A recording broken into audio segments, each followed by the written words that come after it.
Ang ganda na po nung aking napulot na basket. Oh, di ba? Saan kaya mong province gawa yung basket na yan? Ang ganda.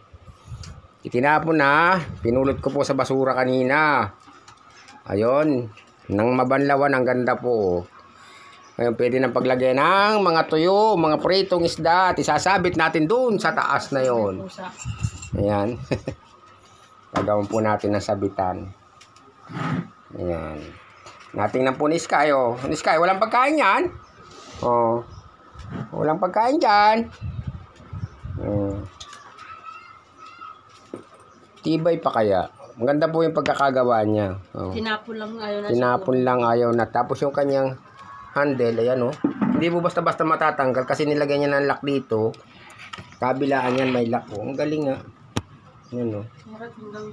Ang hirap din ang gawin nito. Hindi kaya na isang araw itong katraba-trabahuhin.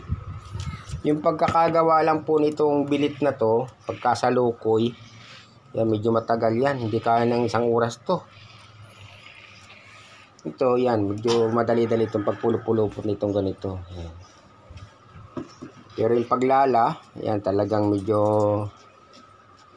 matrabaho. Ayan po. Ang galing talaga ng pagkakagawa. Tapos, pag nagkabilibang ko dito, mayroon pala talaga siyang paa na kawayan. Tapos sinuksok dito. Ayan o. Para hindi nga naman siya matangos itong puwitan.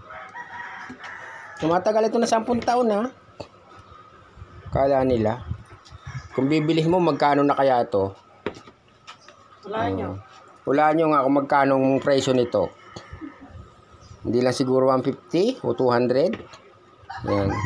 Pero hindi ko na po ito ibibenta. Paglalagyan ko na po ng ulam. At isasabit ko doon sa taas doon. Gagawa natin ng sabitan. Ayan. Thank you for watching mga idol, mga ka-thumbs heart. Ayan. Time check, 5 PM. Ayan. Ito na po yung mga alaga ko. Ayun, nasa lamisa. Nakabang. Akala nila may ulam. Yung iba, nandun, oh. Sarap ng tulog. Ito yung buhay ng ating mga pusa. O, kita mo? Sarap ang tulog nila, oh. Hindi sa... Nagdididi ba yung isa? Nagdididi pala. Si mama nyo. Tapos aring mama niya. Yan. Ang mahiwagang basket. O, diba? Gawa natin ng anong sabitan doon sa taas. Kuha pa akong bakal. Nasaan yung ano dyan? Meanwhile. Ayan. Mga guys, mga ka-thumbs heart, papakita ko sa inyo yung aking basket. Ayan. Nakasabit na po. Ayan na po siya. Nilagyan ko po siya ng sabitan doon sa taas para hindi maabot ng pusa. Ayan. Para pag may mga pritong isda, mga pagkain na ano natin, dyan lang natin ilalagay para maging safe yung ating ulam. Dahil napakarami nating alaga. Ayan, ganyan po yung pinalabasan ng aking napulot na basket. Ayan. Thank you for watching mga idol. Thank you so much. God bless. Bye-bye.